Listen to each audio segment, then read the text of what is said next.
What is going on, YouTube, Lamont at large? Today I am at Brookside Memorial Park here in Houston, Texas. I'm here to visit the grave of one Henry Foots.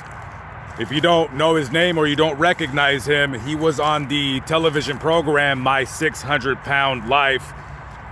If you don't know what that show is about, kind of like how the name entails, it chronicles the weight loss journey of individuals that go on that show, commonly morbidly obese individuals.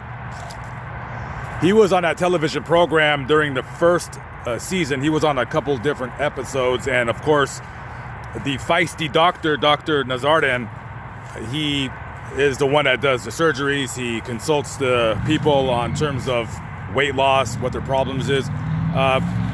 When you're that morbidly obese, oftentimes, in my own humble opinion, it's more along the lines of a mental issue more so than a physical one.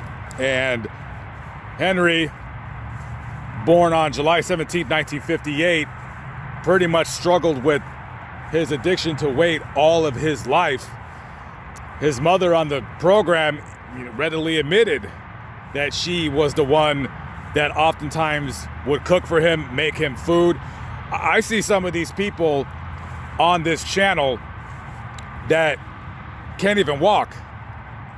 They can't even bathe themselves. So you're asking, well, how do you get that big? How do you stay that big?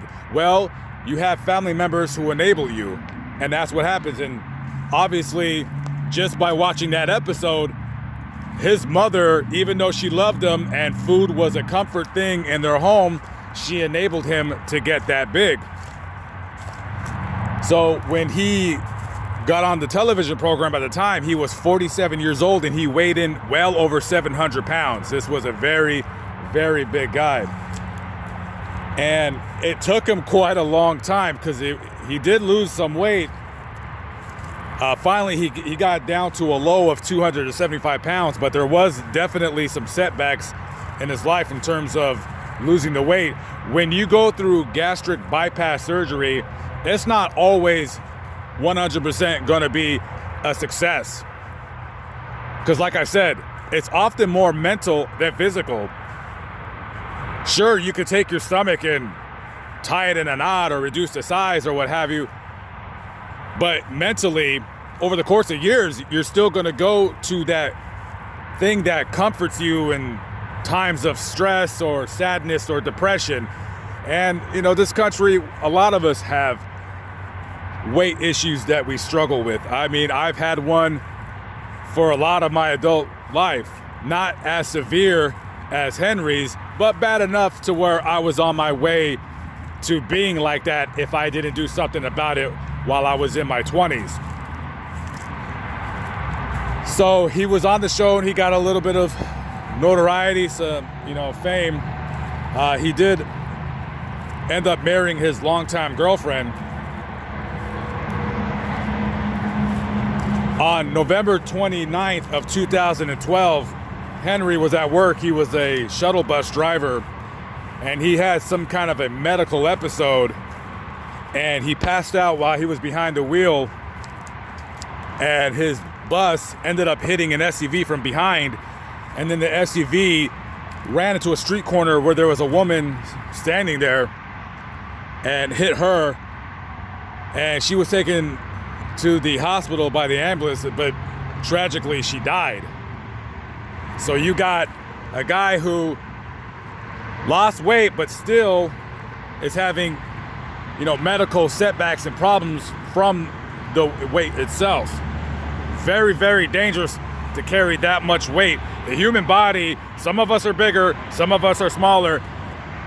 The human body was not made to hold that kind of weight. And tragically, he died at the age of 54 on May 16th of 2013. Oftentimes, if you do watch that television show, it's not always a success. You have a lot of people who go on there and they're so mentally just downtrodden when it comes to you know, previous abuses in life, mental and physical, that they only know to go to food, not for only when you're hungry, but just for when you're sad or bored or lonely. I trust and believe I've done it. You know, sometimes I still, you know, eat something when I'm bored, and I try not to, and I know a lot of us do, but it's, you know, it's tough. It's very, very tough. So, according to this map, Henry doesn't have a grave. The family did not choose to buy one. So, we're gonna say that he's buried right in this area right here.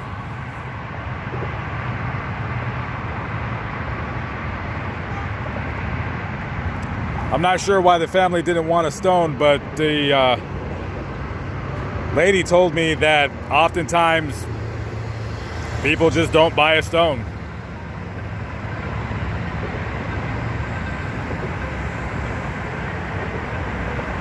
I think everybody should have a stone, but I don't know. The powerful addiction of food is oftentimes as bad, to some individuals, worse than drugs itself, because in a sense, it kind of is a drug. It really is. And you get into bad habits.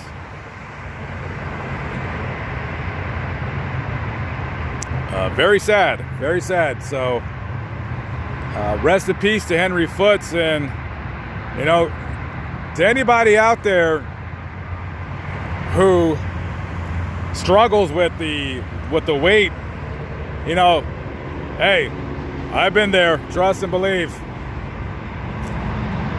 One thing at a time. It's all about breaking old habits, you know, all about breaking old habits. Anyways, thank you for watching my video. I will catch up with you on the next one. Have a good day. God bless and peace out.